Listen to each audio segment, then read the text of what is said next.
Votre invité à présent dans la grande interview en direct sur Boursorama, c'est Olivier Dussopt. Bonjour. Bonjour. Ministre en charge des comptes publics. On a le chiffre de la matinée, le chiffre éco, c'est le déficit commercial et il n'est pas bon du tout sur l'année 2021. 85 milliards d'euros, record absolu. On est dans le rouge, vous me direz, depuis 20 ans, mais ça s'est aggravé. C'est un angle mort, c'est un échec du quinquennat. Je ne sais pas si c'est un angle mort, mais évidemment, ce n'est pas un chiffre dont on peut se satisfaire. Quand on regarde ce qui se cache derrière ce chiffre global de déficit, l'énergie, on voit que l'énergie coûte extrêmement cher et comme nous sommes dépendants de l'importation de l'énergie, l'augmentation de l'énergie nous coûte très cher. On voit aussi qu'il y a des secteurs qui vont bien, je pense notamment aux services, pour lesquels nous sommes excédentaires. Mais une fois qu'on a dit cela et qu'on a constaté un chiffre... Les Espagnols font mieux, les Italiens font mieux, les Allemands évidemment. Il faut aussi préparer l'avenir. Et préparer l'avenir, c'est ce que nous essayons de faire. C'est-à-dire nous relocalisons dans le cadre du plan de relance. Nous avons 700 projets industriels de relocalisation qui sont financés. Nous voulons reconquérir de la souveraineté économique sur des matières premières, sur des principes actifs, sur des chaînes de production, sur des chaînes de valeur. Et ça ne se fait pas en claquant des doigts. Ça ne se fait pas en quelques mois, ça ne se fait pas mais sur même un en quelques quinquennat, années. avouez que voilà, les chiffres ne sont pas bons. Si vous me demandez si je préfère un chiffre positif ou négatif, je préfère toujours les chiffres positifs. Là, il y a un chiffre qui s'empire à cause de l'énergie. Donc ce gouvernement est comptable. Il est comptable parce que c'est un chiffre qui sort maintenant. Vous l'avez dit vous-même. Le déficit n'est pas nouveau, il s'aggrave avec la crise de l'énergie, ce qui doit aussi nous interroger d'ailleurs sur d'autres aspects. Je parlais de reconquête de souveraineté, c'est aussi la maîtrise de notre propre production d'énergie. Ça renvoie à des débats sur la politique énergétique. Allez, autre sujet, les prix des carburants qui ont atteint des niveaux records la semaine dernière.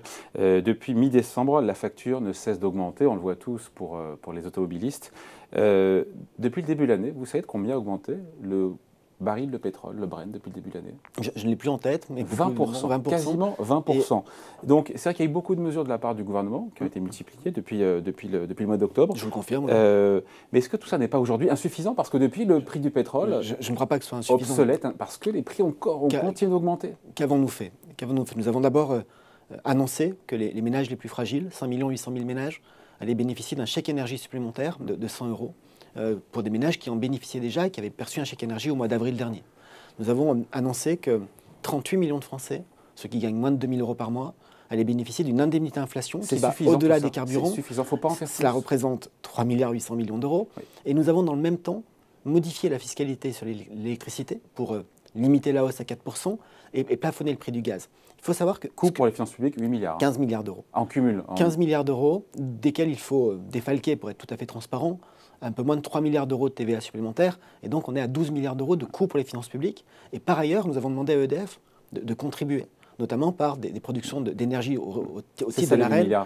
C'est entre 6 et 8 milliards d'euros. Donc, c'est extrêmement conséquent. Et je tiens à le souligner, ce que nous avons fait, par exemple, permet aux Français d'avoir une facture d'électricité au mois de février qui augmentera en moyenne de 4% par rapport au mois d'octobre, alors que chez nos voisins, c'est 40%, c'est 50%, et que si nous n'avions rien fait, ça serait entre 35 et 40% d'augmentation de la facture d'électricité. Il n'y a pas besoin d'en faire plus. Je pense que nous avons fait beaucoup. Nous avons fait beaucoup, à hauteur de 15 milliards d'euros, je le répète, et face à... Dans 15 milliards, vous mettez tout. Je mets tout, sauf l'effort consenti par EDF, oui. Et donc c'est un effort qui est extrêmement conséquent.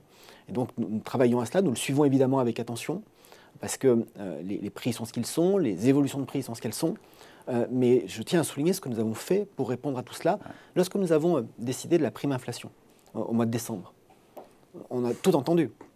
C'est trop tôt, c'est pas assez, etc. La réalité, c'est que cette prime inflation, elle est perçue par les bénéficiaires en ce moment.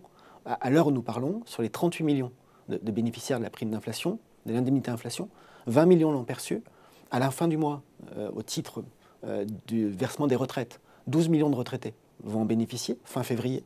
Et nous attendons les chiffres des payes de janvier pour les salariés du privé. Nous estimons que c'est 3 à 4 millions de personnes. Et donc le rythme est le bon. Et ces 38 millions de Français seront aidés avant fin février au titre de cette indemnité inflation. L'INSEE qui nous dit que l'inflation continue d'augmenter en France au mois de janvier. Quand est-ce que ça a commencé à baisser? L'objectif que nous avons, c'est fin 2022. L'objectif et l'espoir que nous avons, c'est que le second semestre soit moins marqué par l'inflation. Là aussi, donc la décrue au second semestre. C'est ce que nous espérons. Là aussi, la comparaison nous est plutôt favorable. Nous sommes sur une inflation qui va être supérieure à 2% en 2021 avec un pic en décembre supérieur à 3% selon les chiffres de l'INSEE. quand nos voisins sont plutôt sur du 6, 6,5, voire 7%. Donc nous arrivons à maîtriser à peu près la situation. L'inflation harmonisée, d'après Eurostat, est plus élevée que l'inflation mesurée par l'INSEE. Oui, mais on est sur la méthode de l'IPC, et c'est cette méthode-là que nous avons toujours retenue. Donc on reste sur cette méthode-là. Nous savons que début 2022, nous avons un pic d'inflation du fait de la crise de l'énergie notamment, et l'espoir et la prévision, les deux se conjuguent, est d'aller vers un second semestre qui soit moins fort en inflation. Ce qui est rassurant en même temps, c'est que cette inflation intervient aussi dans une période de très forte croissance, avec les 7% de croissance constatés en 2021, et donc dans une période où notre économie a plus de capacité à faire face. Ouais. 4%, peut-être un peu moins pour... Notre objectif est à 4% en 2022. Beaucoup d'experts disent qu'on sera plutôt nous sommes à 7 en 2021, mais ces 7% de croissance de 2021 sont portés à la fois par la consommation, et on peut craindre un effet de rattrapage, mais aussi par des investissements.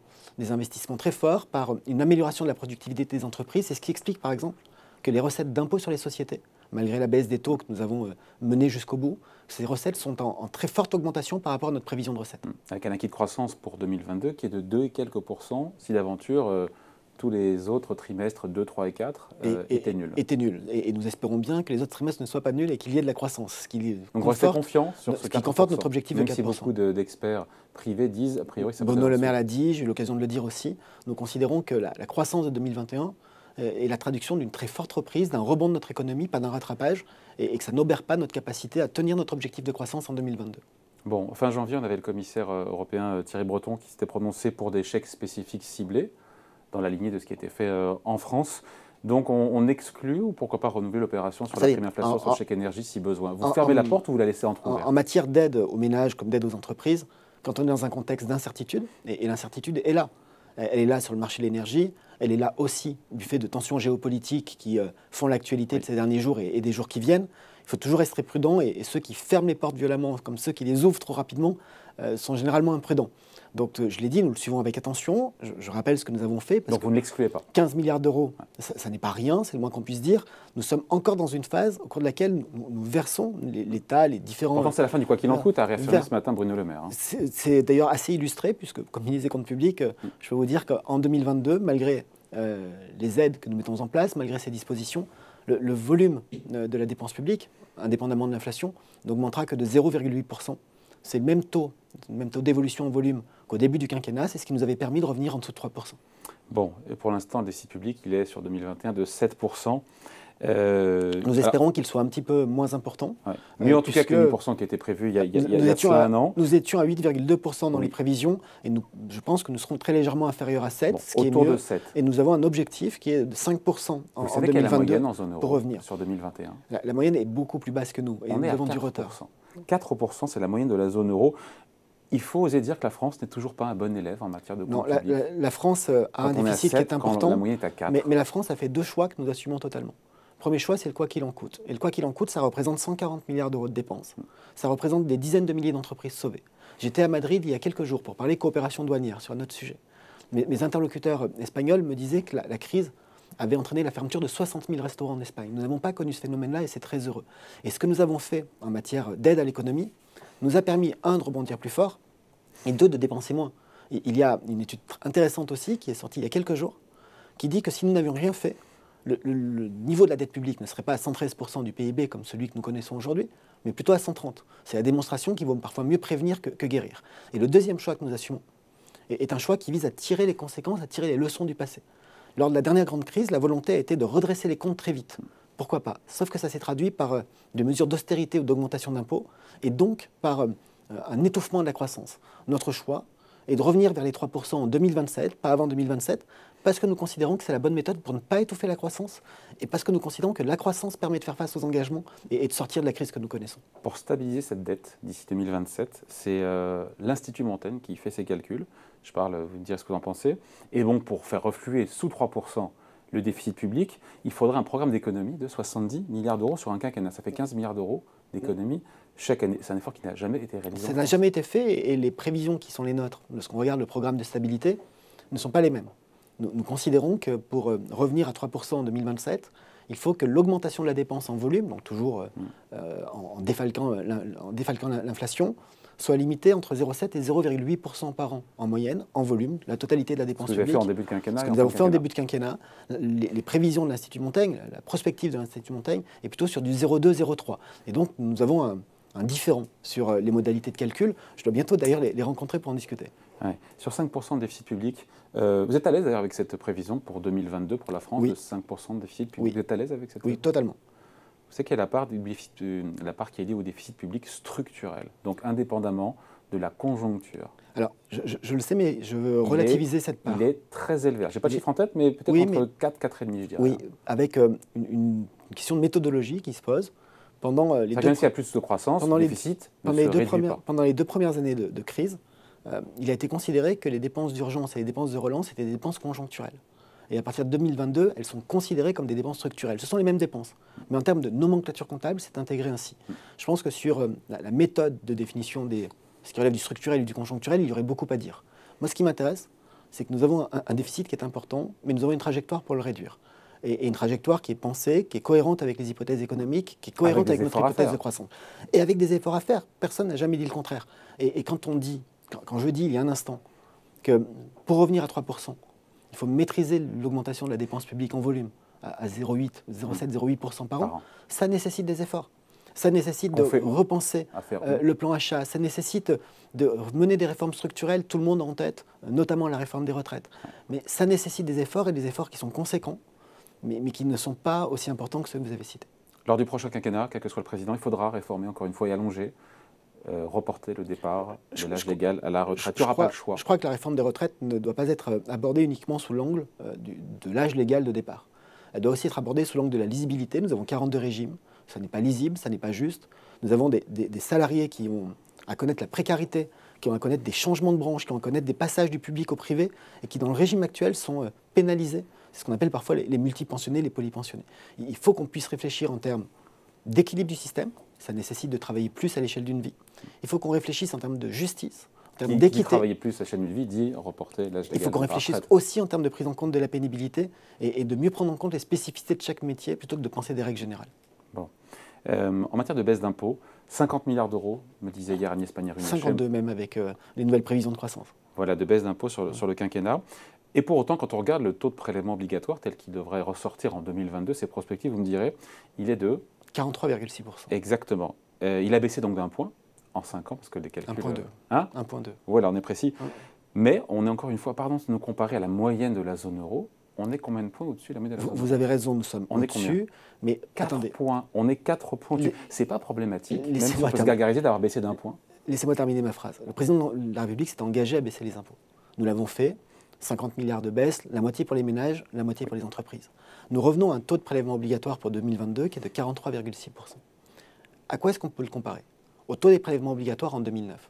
Ça veut dire que pendant ce quinquennat, nous avons effacé, en termes de poids sur le PIB, de poids des prélèvements obligatoires, nous avons effacé les deux sessions, les deux périodes d'augmentation d'impôts, celle contenue dans le budget pour 2012, qui avait été défendu fin 2011, qui était un budget de sortie de crise marqué par une augmentation d'impôts. À la fois sous Nicolas Sarkozy et à la fois sous François Hollande. Mais j'y viens. Valérie Pécresse était ministre du budget, elle avait gelé les barèmes de l'impôt sur le revenu, elle avait augmenté la période de recharge des droits de succession et pris des dispositions fiscales qui s'étaient traduites par 15 milliards d'augmentation d'impôts. Et pour le budget 2013, le gouvernement de François Hollande avait aussi augmenté les impôts avec une erreur politique, à mon sens majeure, et ça fait partie des regrets que je peux avoir sur ce quinquennat, qui était la refiscalisation des heures supplémentaires, qui avait été, à mon avis, l'acte de divorce entre la gauche du gouvernement et les classes populaires, les classes moyennes de ce pays. Et donc, ce que je veux dire, c'est qu'en 5 ans, nous avons effacé les conséquences en termes de poids des prélèvements obligatoires de ces deux vagues d'augmentation d'impôts, fin 2011 et fin 2013. Dans la campagne, puisqu'on parle des impôts, on entend beaucoup de baisses d'impôts pour les candidats déclarés à l'élection présidentielle. Est-ce que la situation de nos finances publiques, qui est ce qu'elle est en tout cas aujourd'hui, avec 5% de prévu de déficit public pour 2022, permet de réduire les impôts? Ça dépend de combien. Ça dépend de combien et ça dépend de ce que l'on fait comme économie pour les financer. Parce que tous les candidats qui proposent des baisses d'impôts doivent aussi dire comment ils financent ces baisses d'impôts sans dégrader les comptes publics. Quels sont les choix qu'ils font? Quelles sont les dépenses qu'ils abandonnent? Est-ce qu'on arrête de créer des postes dans la police, dans la gendarmerie, dans la justice? Il faut le documenter. La baisse d'impôts permet à notre économie d'être plus compétitive. Nous avons baissé les impôts pour cela, et cela paye. Nous avons les fruits de cette politique. Par contre, c'est bien de promettre des baisses d'impôts. c'est bien de dire comment on les finance.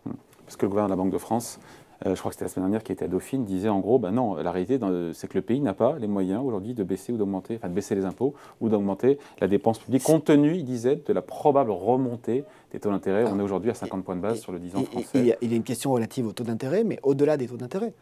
Le gouverneur a raison lorsqu'il dit qu'on ne peut pas se priver de recettes lorsqu'on maintient le niveau des dépenses au niveau où il est aujourd'hui. Donc je le répète, pardon, mais lorsqu'on promet de baisser les impôts, il faut dire comment on le finance, tout simplement. Après, cette inquiétude, encore une fois, sur l'état de nos finances publiques, est-ce que tout ça n'est pas un peu excessif, encore une fois? La dette française se finance très bien, vous le voyez tous les jours, on est à 40-45 points de base, il n'y a pas le feu au lac, il y a vraiment urgence à assainir les comptes publics. La BCE est là encore cette année pour acheter la dette française. La BCE est là cette année, nous avons bénéficié d'un accompagnement de l'Union européenne qui est majeur, et notamment d'une politique monétaire qui est aussi extrêmement bienveillante et accompagnatrice. Nous bénéficions de taux sur les marchés qui sont encore très bons, malgré l'augmentation récente, mais que tous les pays européens et tous les pays du monde connaissent. Et donc, nous sommes dans une situation qui est une situation relativement sereine. Par contre, il faut être vigilant et il faut s'inscrire dans une trajectoire de redressement pour deux choses. La première, c'est que la confiance des marchés n'est pas acquise ad vitam aeternam. Et donc, il faut maintenir cette confiance, il faut avoir des fondamentaux qui soient solides, et puis de manière peut-être un peu triviale, mais lorsqu'on fait face à une crise telle que celle que nous avons connue, et lorsque nous répondons aussi fortement que ce que nous avons fait, lorsque la crise s'éteint et lorsque la relance est là, c'est bien de reconstituer ses forces, c'est bien de reprendre un peu d'énergie et de reprendre des marges pour pouvoir répondre en cas de nouvelle crise. Puis il y a une deuxième raison, mais qui rejoint cette question de la confiance des marchés, c'est qu'on ne peut pas décrocher. Aujourd'hui, nous sommes sur des trajectoires qui sont relativement parallèles avec l'ensemble des pays européens, mais nous ne pouvons pas décrocher. Si nous décrochons, c'est une des raisons de la perte de confiance des marchés. Et donc, nous avons cette nécessité de retrouver quelque chose de plus soutenable. J'ai en tête quelques échanges que nous avons eus sur ce plateau. Dès le début de l'année 2021, j'étais parmi les premiers à dire que si 2021 marquait la sortie du Covid, il fallait que ça marque la sortie du quoi qu'il en coûte, et que quoi qu'il arrive, quoi qu'il en soit, la fin de l'épidémie devait être marquée par la sortie du quoi qu'il en coûte, parce que nous devons revenir à quelque chose de plus soutenable. Je ne parle pas d'austérité, je ne parle pas de rigueur. Je parle de D'autant que la BCE, en fin d'année, n'achètera plus de dette soutenabilité et de sérieux. Européenne. C'est un élément de plus pour faire preuve de cette vigilance. Agnès Verdier-Molinier, vous la connaissez, elle était là, elle sort un bouquin, elle était là il y a quelques jours, interview à revoir évidemment en replay sur Boursorama, et elle me disait que même après 5 ans de présidence Macron, la France restait le pays qui taxe le plus, qui dépense le plus et qui s'endette le plus. Vous lui répondez quoi? Je lui réponds que nous avons baissé les impôts et ça ne changerait en fait que notre taux de prélèvement obligatoire est encore élevé. Mais elle pourrait souligner que la trajectoire en matière de prélèvement obligatoire est bonne. Je lui réponds que nous avons un niveau de dépenses publiques qui est un niveau important, mais que nous étions tous bien contents, et peut-être elle la première, de trouver au moment de la crise pour faire face aux difficultés rencontrées par les entreprises. Et en termes d'endettement, nous avons un endettement qui a progressé, moins que si nous n'avions rien fait. J'ai aussi lu dans une interview récente de sa part qu'elle considérait que nous aurions un besoin de financement en 2023 de plus de 400 milliards d'euros. C'est totalement faux. C'est un chiffre qui n'est pas entendable. Quel est le besoin de financement en 2023 En 2023, nous aurons un certain nombre d'obligations à renouveler qui représentent un peu plus de 170 milliards d'euros. Et nous serons sur un déficit qui devrait être autour de 80-90 milliards d'euros si la tendance... Ça fait 250 et pas 400. Et pas 400. Donc il faut un peu de précision, un peu de raison. Et puis il faut aussi savoir se féliciter des bonnes nouvelles. Et les bonnes nouvelles, c'est la croissance, c'est le fait que notre trajectoire de réduction des déficits va un peu plus vite que ce que nous avions imaginé. C'est aussi le fait qu'on est le premier pays de la zone euro à avoir retrouvé notre niveau d'activité d'avant-crise.